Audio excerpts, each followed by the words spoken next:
लोगों ने ध्यान रखा है। लेकिन मेरा बस एक ही अनुरोध है कि इस छुट्टियों के दौरान, छुट्टियों से पहले सभी टीचर्स और स्टूडेंट्स होमवर्क लेंगे, असाइनमेंट लेंगे और छुट्टियों के दौरान घर में बैठ के अपना होमवर्क असाइनमेंट करेंगे और ताकि छुट्टी के बाद आके अपना होमवर्क असाइनमेंट सबमिट करेंगे। स्कूल से लापता रहते हैं, स्कूल में तंग करते हैं, स्कूल को डिस्टर्ब करते हैं और स्कूल के पठन पाठन कार्यों को बिल्कुल बाधित करते हैं, उन पर हम नहीं बख्शेंगे और उन पर कड़ी से कड़ी कार्रवाई की जाएगी। लेकिन एक बार आपका रिकॉर्ड कंप्लीट ई शिक्षा कोच में आ जाएगा तो कभी भी आपकी जांच हो जाएगी और इसलिए ये भय आपको होना चाहिए कि अगर गलत पाया जाएगा फिर तो बहुत कड़ी कार्रवाई होगी। द्वितीय चरण की सक्षमता परीक्षा पास करने वाले नियोजित शिक्षक अगर थंब इम्प्रेशन की जांच और बायोमेट्रिक्स मिलान में उपस्थित नहीं होने वाले शिक्षक फर्जी समझे जाएंगे। इस आरोप में उन पर प्राथमिकी भी दर्ज कराई जाएगी। 4 दिसंबर से द्वितीय चरण की सक्षमता परीक्षा पास करने वाले लगभग 67,000 शिक्षकों के थंब इम्प्रेशन की जांच और बायोमेट्रिक्स मिलान के कार्यक्रम की घोषणा करते हुए ये चेतावनी दी गई है। संबंधित प्रखंड शिक्षा पदाधिकारियों को निर्देश दिया गया है कि सक्षमता परीक्षा उत्तीर्ण शिक्षकों को जांच कार्यक्रम में जानकारी उपलब्ध कराने के साथ प्रधानाध्यापकों से कहा गया है कि निर्धारित कार्यक्रम के अनुसार वह भी जांच के समय स्वयं उपस्थित रहेंगे। जांच तथा मिलान का काम सवेरे 9:30 बजे शुरू हो जाएगा। पहले दिन 4 दिसंबर को सभी जिला मुख्यालयों पर बायोमेट्रिक्स और चेहरे की पहचान की जाएगी। उस समय प्रधानाध्यापक भी उपस्थित रहेंगे। इसके अलावा सक्षमता परीक्षा पास करने वाले शिक्षक अपने एडमिट कार्ड को भी जमा करेंगे। विभिन्न टीचर्स, स्टूडेंट्स, अभिभावक सबसे मिला कि हमको समर वेकेशन नहीं मिला तो फलाना छुट्टी नहीं मिली। हम लोगों ने सबकी समीक्षा की और पूरे 3-4 साल की छुट्टियों की समीक्षा की और सबके डिमांडों की समीक्षा की और उनके डिमांड की समीक्षा करने के पश्चात हम लोग ये कैलेंडर लाए हैं। कैलेंडर में 2-3 चीज़ों का ध्यान रखा हमने कि सभी धर्मों के लिए जो छुट्टियां हैं मनाने का, उसका सभी का समावेश कर लिया। जैसे अंतिम रोज़ा है, उसको हम लोग इस्लाम धर्म के लिए हम लोगों ने दिया। हम लोगों ने छठ में जो नहाए खाए की छुट्टी है उसको भी हम लोगों ने इंक्लूड कर लिया और दुर्गा पूजा की अच्छी छुट्टी हम लोगों ने दी है और गुड फ्राइडे है और सभी धर्मों का हम लोगों ने ख्याल रखा और सभी रिक्वायरमेंट हम लोगों ने, समर वेकेशन है, विंटर वेकेशन है और एक लंबा दुर्गा पूजा का भी वेकेशन है, तो सारे वेकेशन का हम लोगों ने ध्यान रखा है। लेकिन मेरा बस एक ही अनुरोध है कि इस छुट्टियों के दौरान, छुट्टियों से पहले सभी टीचर्स और स्टूडेंट्स होमवर्क लेंगे, असाइनमेंट लेंगे और छुट्टियों के दौरान घर में बैठ के अपना होमवर्क असाइनमेंट करेंगे और ताकि छुट्टी के बाद आके अपना होमवर्क असाइनमेंट सबमिट करेंगे। तो ये हम लोगों ने गाइडलाइन में परिवर्तन किया है कि छुट्टियों के से पहले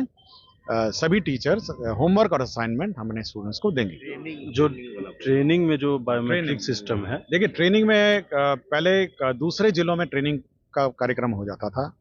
और यह माना जाता था कि क्योंकि दूसरे जिले में ट्रेनिंग है इसलिए लोग अटेंडेंस ठीक रहता है,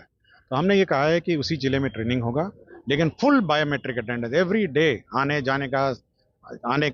का सब पूरा बायोमेट्रिक अटेंडेंस होगा और बायोमेट्रिक रिकॉर्ड वेरीफाई होने के बाद ही उनका ट्रेनिंग कंफर्म होगा। तो इसलिए अपने जिले में होगा और ट्रेनिंग बायोमेट्रिक युक्त ट्रेनिंग होगा। और ट्रांसफर पॉलिसी को लेकर भी है, उसको लेकर भी आपने कुछ निकाला है? ट्रांसफर पॉलिसी अभी आपको ऑप्शन मांगा गया है 1 से 15 तक, जो ऑप्शन के हम लोग के से बहुत सारे अभिभावक, स्टूडेंट्स, टीचर्स सभी का बहुत डिमांड आया और मैं बहुत लोगों से संपर्क में रहता हूँ और विशेषकर जो बाहर से हमारे टीचर्स आए हैं, दिल्ली से आए हैं, उत्तराखंड से आए हैं, यूपी से आए हैं और दूर दराज जहाँ से गांव से, शहरों से आए हैं टीचर्स बनने के लिए, उन लोगों की ये डिमांड रही है कि हम लोग इतनी छुट्टी नहीं है कि हम लोग उसमें कहीं जा पा रहे हैं, परिवार के साथ कहीं घूम पा रहे हैं और पूर्व में छुट्टी जो दी गई थी उस सबको कटौती कर ली गई। तो इन सभी डिमांड्स को देखते हुए हम लोगों ने एक नया बैलेंस्ड कैलेंडर बनाया है जिसमें सभी धर्मों के फेस्टिवल्स का ध्यान रखा है और सभी जो डिमांड्स आए हैं सभी को एक एक डिमांड को हम लोगों ने ध्यान से पढ़ा है और एक एक डिमांड पर हम लोगों ने विचार किया है और साथ ही साथ ये बैलेंस कैलेंडर हम लोगों ने बनाया है। सर, थंब इम्प्रेशन और बायोमेट्रिक का जो नया आदेश आया है, तो क्या लगता है कि इससे जो शंकाएं हैं, क्योंकि कई जिले में लगातार कई फर्जी शिक्षक ने के वो,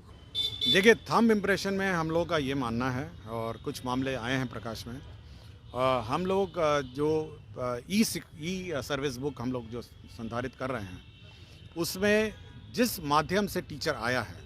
उसके सारे डॉक्यूमेंट एंड रिकॉर्ड हम लोग ई शिक्षा कोश में मेंटेन करेंगे,